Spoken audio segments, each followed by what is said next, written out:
শুরু করছি বাংলাদেশ টেলিভিশনের অর্থ শিল্প বাণিজ্য বিষয়ক সাপ্তাহিক আয়োজন এই সময়ের অর্থনীতি। আর পুরো অনুষ্ঠান জুড়ে আপনাদের সঙ্গে থাকছি আমি ফারজানা নিসা।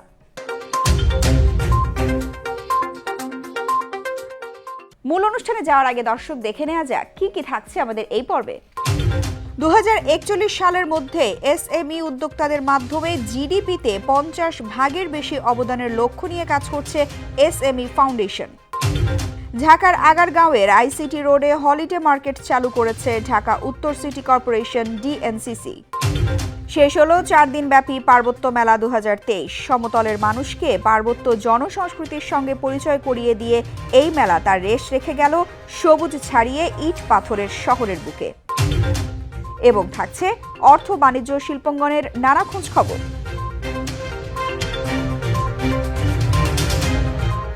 করোনা মহামারী, রাশিয়া ইউক্রেন চলমান যুদ্ধ, বৈশ্বিক অর্থনৈতিক মন্দা, এর মধ্যে দেশের অর্থনৈতিক প্রবৃদ্ধি অন্য দেশের তুলনায় ভালো অবস্থানে রয়েছে। আর অর্থনৈতিক বিশ্লেষকরা বলছেন, সংকট মোকাবেলা করতে হলে এখনই সরকারকে রপ্তানি আয় বাড়ানো, প্রবাসী আয় ও বিদেশি মুদ্রার রিজার্ভ বাড়ানোর পাশাপাশি জনগুরুত্বপূর্ণ ছাড়া নতুন কোনো প্রকল্প না নেয়া। চলমান বৈশ্বিক অর্থনৈতিক মন্দার মধ্যেও বাংলাদেশের অর্থনীতি বিশ্বের অন্যান্য দেশের তুলনায় কিছুটা ভালো অবস্থানে রয়েছে। আন্তর্জাতিক বাজারে পণ্য সামগ্রীর দাম বাড়ছে, এর প্রভাব পড়ছে দেশের অর্থনীতিতে। সম্প্রতি বিশ্বব্যাংকের পূর্বাভাসে বলা হয়, চলতি অর্থ বছরে জিডিপি প্রবৃদ্ধি 5.2% হতে পারে। আর বিশ্লেষকরা বলছেন, বিশ্ব মন্দার মধ্যেও দেশের রপ্তানি আয় বাড়ার পাশাপাশি প্রবাসী আয়, কৃষিপণ্যের উৎপাদন বৃদ্ধি, স্থিতিশীল রাজনৈতিক পরিবেশ ও সরকারের নানা ধরনের উদ্যোগের কারণে দেশের প্রবৃদ্ধির আকার বাড়ছে। মহামারীর পর আমরা উঠে দাঁড়াচ্ছিলাম, এই সময়টায় এলো যুদ্ধ, এই ইউক্রেন যুদ্ধের কারণে সাপ্লাই সাইড যেটা সেটা ডিসরাপশন হয়ে গেল এবং আমদানির দাম বেড়ে গেল, বিশেষ করে ডলারের দাম খুব বেড়ে গেল। আমরা 24% মতো অবমূল্যায়ন আমাদের টাকার করতে হয়েছে। তার মানে আমদানি করা যে জিনিসটা আগে 100 টাকায় কিনতে পারতাম, এখন 124 টাকায় আমার কিনতে হয়। সুতরাং দাম তো বেড়ে যাচ্ছে এবং বিশেষ করে আমদানি করা পণ্যের দাম বেশ বেড়ে গেছে। এটি একটা বড় চ্যালেঞ্জ, কারণ আমরা যখন উন্নয়নের জন্য যে প্রকল্পগুলো করছি সেই প্রকল্পের মধ্যে তো আমদানি করা ভিটামিন, সিমেন্ট এগুলোও আছে, এগুলোর দামও কিন্তু বেড়ে গেছে, অনেকটা বেড়ে গেছে। সুতরাং এরকম একটি চ্যালেঞ্জিং অবস্থায় বাজেট সমন্বয় করা বেশ কঠিন এবং সেই জায়গাটাতে আমি সরকারকে ধন্যবাদ জানাতে চাই যে 7.5% যে প্রবৃদ্ধি পরিকল্পনা এই অর্থ বছরের জন্য সরকার করেছিল সেটা তারা বাস্তবায়ন করে 6.5% অর্থাৎ 1% মতো কমিয়ে এনেছে। এটা খুবই বিচক্ষণতার একটা লক্ষণ যে আমরা কাপড়ের পরিমাণ বুঝে কোটের সাইজ ঠিক করছি। এটা খুবই একটি প্রাসঙ্গিক বিষয়। বিশ্লেষকরা বলছেন, রাশিয়া ইউক্রেন যুদ্ধের কারণে চলতি বছর বিশ্ব অর্থনীতিতে মন্দার আভাস পাওয়া যাচ্ছে। বর্তমানে তৈরি পোশাক রপ্তানিতে এখন প্রবৃদ্ধি রয়েছে 18%। এটি যেন কমে না যায় সেদিকে নজর বাড়ানোর পাশাপাশি বৈদেশিক মুদ্রার মজুদ সুসংহত রাখতে সঠিক পথে প্রবাসী আয় বৃদ্ধিতে মনোযোগী ও কৃষিপণ্যের উৎপাদন বাড়াতে হবে। এখানে বন্টনের এবং বৈষম্যের দিকটাতে আমাদের আরও বেশি নজর এখন দিতে হবে। আমাদের যে সামাজিক সুরক্ষা আছে, এটার ভিত্তি, প্রাপ্তি, স্থায়িত্ব এগুলো বাড়ানোর একটা প্রশ্ন চলে আসবে। আমাদের ভর্তুকি যেটা আছে সেটাকে সমন্বয় করতে হবে। সো এই চাপগুলো আমাদের এই অর্থনীতিতে থাকবে। এখন আমাদের চেষ্টা করতে হবে প্রথমত যে এটা অন্তর্ভুক্তিমূলক প্রবৃদ্ধি যাতে হয়, এটা হলো এক। দ্বিতীয় সেটা হলো যে আমাদের এই প্রবৃদ্ধিটার যে মূল যেসব শক্তির উপরে দাঁড়িয়ে আছে, আমাদের কৃষিখাত, সেখানে খাদ্য নিরাপত্তার যাতে আমাদের কোনো বিঘ্ন না ঘটে, আমাদের রপ্তানি খাত, সেখানে যাতে আমাদের রপ্তানিকারকরা গ্যাস, বিদ্যুৎ এটা সময় মতো পান এবং তাদের প্রতিযোগিতা সক্ষমতাটা বজায় রেখে যাতে তারা ভালো প্রবৃদ্ধিটা তারা অব্যাহত রাখতে পারেন।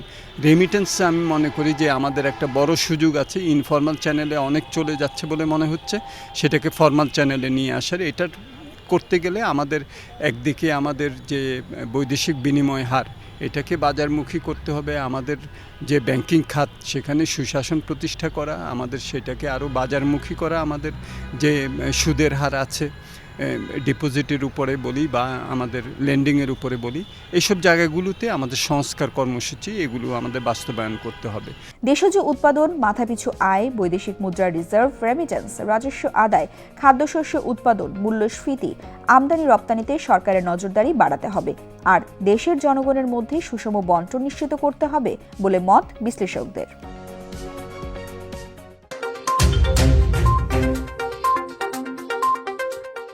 2041 সালের মধ্যে এসএমই উদ্যোক্তাদের মাধ্যমে জিডিপিতে 50% বেশি অবদানের লক্ষ্য নিয়ে কাজ করছে এসএমই ফাউন্ডেশন। উদ্যোক্তা তৈরিতে সহজ শর্তে লোন দেওয়ার পাশাপাশি প্রতিষ্ঠানটি দিচ্ছে কারিগরি সহায়তাও। বাংলাদেশ উন্নয়নশীল দেশ হিসেবে অর্থনৈতিক উন্নয়নের অন্যতম চালিকা শক্তি হল ক্ষুদ্র ও মাঝারি শিল্প বা এসএমই। অর্থনৈতিক প্রবৃদ্ধি অর্জন, দারিদ্র্য বিমোচন, বেকারত্ব দূরীকরণ, আঞ্চলিক বৈষম্য কমানো, নারী পুরুষের সমতা বিধান ও নারী ক্ষমতায়ন বাস্তবায়নে এসএমই খাত এক অসীম ভূমিকা রেখে চলেছে।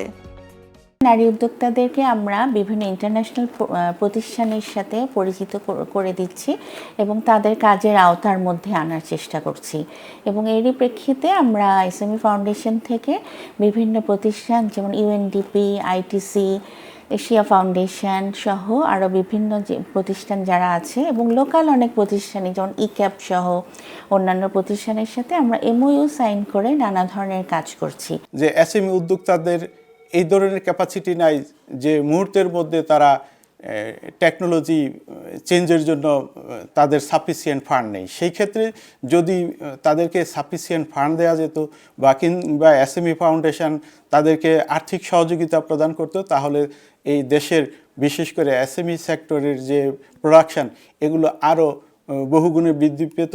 এশিয়ার শিল্পোন্নত ও উদীয়মান দেশগুলো যেমন তাদের সমৃদ্ধি অর্জন করতে সক্ষম হয়েছে, ঠিক তেমনি বাংলাদেশও তার উন্নয়নের শীর্ষে পৌঁছাতে পারে এসএমই খাতের উন্নয়নের মাধ্যমে। ক্ষুদ্র ও মাঝারি শিল্পের সুষ্ঠু বিকাশ ও উন্নয়নই অর্থনৈতিক উন্নয়নকে ত্বরান্বিত করতে পারে। দেশের বিভিন্ন উদ্যোক্তাদের মধ্যে উদ্ভাবনী ক্ষমতা অপরিসীম। দুর্বার পরিশ্রম আর প্রবল আত্মবিশ্বাস এ খাতকে প্রভাবিত করে, দেশের আর্থসামাজিক অবস্থাকে আরও গতিশীল করে তুলতে পারে।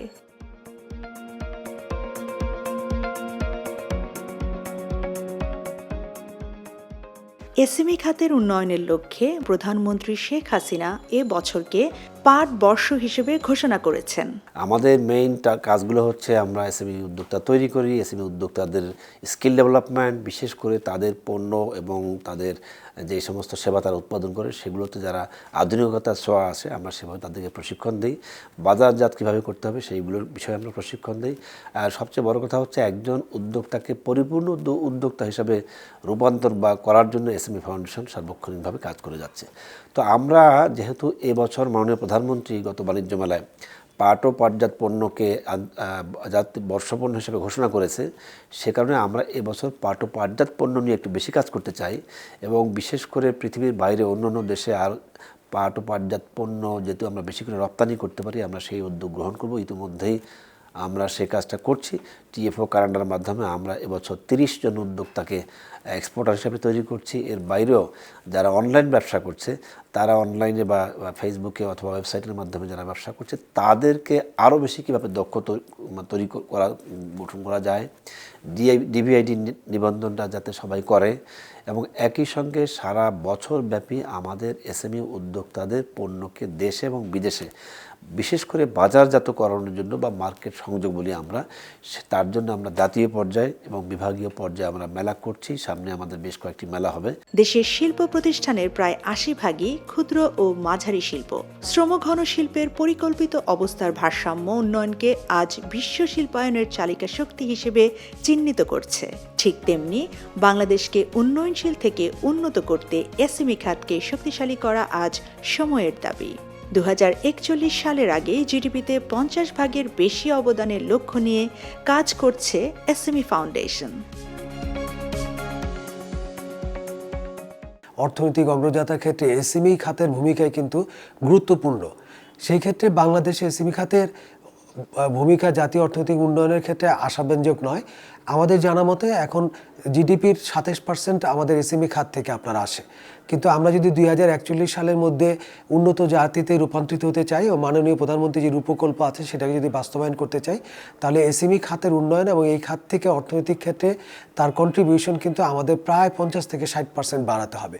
সেই লক্ষ্যে এসএমই ফাউন্ডেশন তার প্রতিষ্ঠার লগ্ন থেকেই বাংলাদেশে এসএমই খাতের উন্নয়ন এবং এই খাতে যে সম্ভাবনাগুলো আছে সেগুলি চিহ্নিতকরণ এবং সেগুলি বাস্তবায়ন করার ক্ষেত্রে সরকারি এবং বেসরকারি খাতের যে সহযোগিতামূলক পদক্ষেপ নেওয়া দরকার সেই লক্ষ্যে কিন্তু এসএমই ফাউন্ডেশন কাজ করে যাচ্ছে। নারীদের অংশগ্রহণ অত্যন্ত গুরুত্বপূর্ণ এবং এই ক্ষেত্রে বাংলাদেশ একটি অনন্য উদাহরণ তৈরি করেছে, কারণ আমাদের এই এশিয়ার এই অঞ্চলে যে দেশগুলো আছে সেই দেশগুলোর মধ্যে বাংলাদেশের নারীরাই সবচেয়ে বেশি ফর্মাল অর্থনৈতিক কর্মকাণ্ডের সাথে সংযুক্ত আছে। এই সকল নারীদের দক্ষতা বৃদ্ধি এবং আরও অধিক সংখ্যক নারীদেরকে অর্থনৈতিক কর্মকাণ্ডের সাথে সংযুক্ত করার জন্য কিন্তু এসএমই ফাউন্ডেশন নারী উদ্যোক্তাদের জন্য বিভিন্ন রকমের কার্যক্রম পরিচালনা করে থাকে। নারীদের জন্য আলাদা ক্রেডিট হোলসেলিং পলিসি আমাদের আছে, তাদের মাধ্যমে আমরা তাদেরকে ফাইন্যান্স করে থাকি। শ্রীলঙ্কাকে দেয়া $200 মিলিয়ন ঋণ পরিশোধের মেয়াদ আরও 6 মাস বাড়িয়ে আগামী সেপ্টেম্বর পর্যন্ত সময় দিয়েছে বাংলাদেশ ব্যাংক। 12 জানুয়ারি কেন্দ্রীয় ব্যাংকের বোর্ড সভায় এমন সিদ্ধান্ত নেওয়া হয়। বাংলাদেশের কাছ থেকে নেওয়া শ্রীলঙ্কার ঋণ পরিশোধের কথা ছিল চলতি বছরের মার্চের মধ্যে। গত অক্টোবরে শ্রীলঙ্কার কেন্দ্রীয় ব্যাংকের গভর্নর নন্দলাল ওয়েরাসিংহের সঙ্গে বাংলাদেশ ব্যাংকের গভর্নর আব্দুর রউফ তালুকদার বৈঠক শেষে এই সিদ্ধান্ত নেওয়া হয়। উল্লেখ্য, কেন্দ্রীয় ব্যাংকের রিজার্ভ থেকে 2021 সালে শ্রীলঙ্কাকে $200 মিলিয়ন ঋণ দেওয়া হয়। 2021-এর 18 আগস্ট বাংলাদেশ প্রথম কিস্তিতে শ্রীলঙ্কাকে $50 মিলিয়ন দিয়েছে এবং দ্বিতীয় কিস্তিতে আরও $100 মিলিয়ন পাঠিয়েছে গত 30 আগস্ট।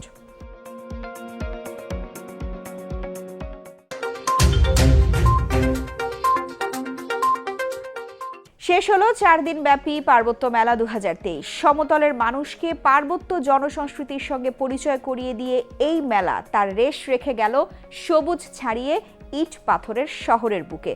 15 জানুয়ারি রাজধানীর শিল্পকলা একাডেমির নন্দন মঞ্চে অনুষ্ঠিত হয় মেলার সমাপনী অনুষ্ঠান।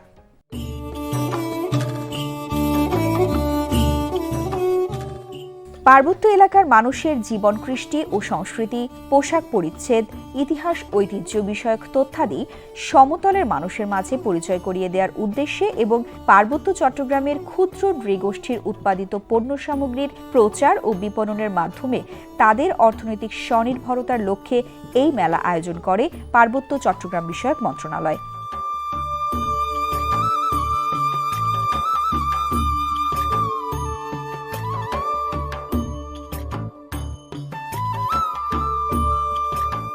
আমাদের আদিবাসীদের হচ্ছে এটা মিলন মেলা। প্রত্যেক বছরে যদি হলে আমাদের আরও ভালো লাগে, যেহেতু আমরা আদিবাসী। আমরা চাই এভাবে সরকার আমাদেরকে একটু এভাবে প্রতি বছর যে আয়োজন করুক, আমরা অনেক খুশি। আমরা এখানে এসে সবাই উপভোগ করি যে বিভিন্ন আমাদের খাবার, যে আমাদের খাগড়াছড়ির রাঙ্গামাটি, তারপরে বান্দরবানের সব ন্যাচারাল ফ্রেশ খাবার পাই এখানে আমরা। তো আমরা এসে খুবই আনন্দিত হই। আমরা চাই সরকার এভাবে আরও উদ্যোগ নিক।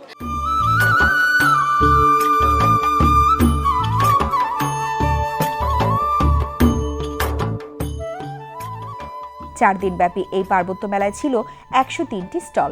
মেলার স্টলে পার্বত্য জেলায় উৎপাদিত কৃষিপণ্য, হস্তশিল্প, তাঁতে বোনা পণ্য, ঐতিহ্যবাহী পার্বত্য খাবারদ্রব্য প্রদর্শন ও বিক্রয় করা হয়। একই ছাদের নিচে সকল পাহাড়ি পণ্য পেয়ে উল্লাসিত মেলায় আগতরা। আর এবারের মেলার বিক্রি নিয়েও সন্তোষ প্রকাশ করেন বিক্রেতারা।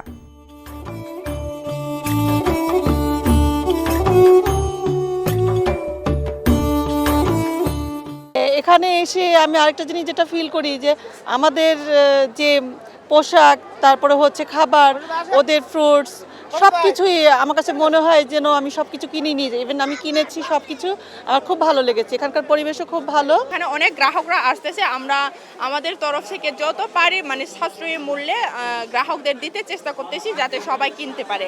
আর আমরা খুব মানে ভালো লাগতেছে আমাদের যে আমরা তিন পার্বত্য জেলা থেকে আমাদের পরিচিত অনেকজনের সাথে আমাদের দেখা হচ্ছে, মত বিনিময় হচ্ছে, আর বাইরের লোক অনেকজনে এসে গ্রাহকরা অনেক কিছু কিনে নিয়ে যাচ্ছে। পার্বত্য চট্টগ্রামের সব জিনিস, সেটা খাদ্যশস্য হোক, সেটা আমাদের হস্তশিল্প হোক, সেটা বুনন শিল্প হোক, সব কিছু রিপ্রেজেন্ট করতে পারছি সবার সাথে। আর ক্রেতাও অনেক অনেক অনেক খুশি, আর আমাদের জিনিসগুলো ইজিলি ওনারা হচ্ছে এখানে পেয়ে যাচ্ছেন সবাই। তো আমরা পাহাড়ের সাথে একটা সমতলের একটা মানে কি বলবো মানে একটা মেলার মানে একত্রিত হচ্ছে একটা জায়গা, সেক্ষেত্রে আমরা খুবই খুবই এক্সাইটেড। 12 জানুয়ারি মেলা উদ্বোধন করেন সংস্কৃতি বিষয়ক মন্ত্রণালয়ের প্রতিমন্ত্রী KM খালিদ এবং 15 জানুয়ারি পার্বত্য মেলার সমাপনী অনুষ্ঠানে প্রধান অতিথি হিসেবে উপস্থিত ছিলেন মৎস্য ও প্রাণী সম্পদ মন্ত্রী সমর রেজাউল করিম। উদ্বোধনী ও সমাপনী অনুষ্ঠানে সভাপতিত্ব করেন পার্বত্য চট্টগ্রাম বিষয়ক মন্ত্রণালয়ের মন্ত্রী বীর বাহাদুর।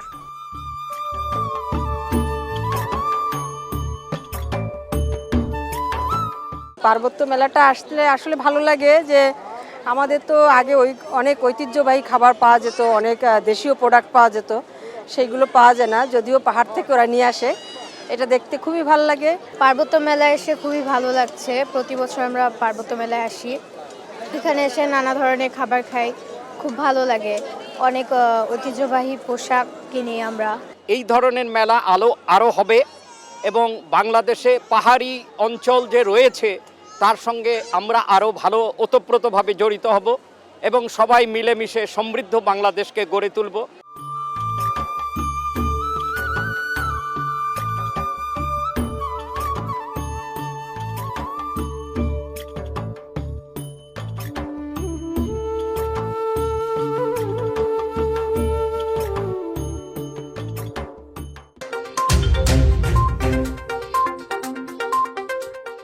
ঢাকার আগারগাঁওয়ের আইসিটি রোডে হলিডে মার্কেট চালু করেছে ঢাকা উত্তর সিটি কর্পোরেশন ডিএনসিসি।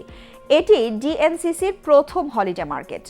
দেশের কুটির শিল্প, ক্ষুদ্র ও মাঝারি সিএমএসএমই উদ্যোক্তাদের পণ্য নিয়ে চালু করা হয়েছে এই মার্কেট। সপ্তাহের প্রতি শুক্র ও শনিবার সবার জন্য উন্মুক্ত থাকবে। 13 জানুয়ারি আগারগাঁওয়ের আইসিটি রোডে এই হলিডে মার্কেটের উদ্বোধন করেন বাণিজ্য মন্ত্রী টিপু মুন্সি। উদ্বোধনী অনুষ্ঠানে সভাপতিত্ব করেন ঢাকা উত্তর সিটি কর্পোরেশনের মেয়র মোহাম্মদ আতিকুল ইসলাম। এসএমই উদ্যোক্তাদের পণ্যের বিক্রয় ও বিপণন এবং এসএমই খাতকে এগিয়ে নিতে ডিএনসিসি এবং ঐক্য ফাউন্ডেশন প্রথমবারের মতো এই উদ্যোগ নিয়েছে। আইসিটি রোডের উভয় পাশে 50টি করে মোট 100টি স্টল রয়েছে।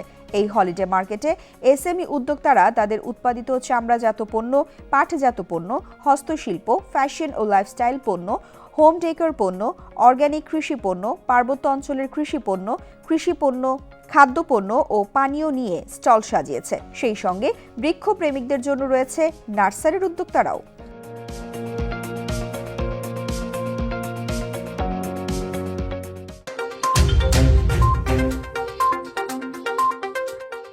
দর্শক, কেমন লাগলো আমাদের আজকের আয়োজন?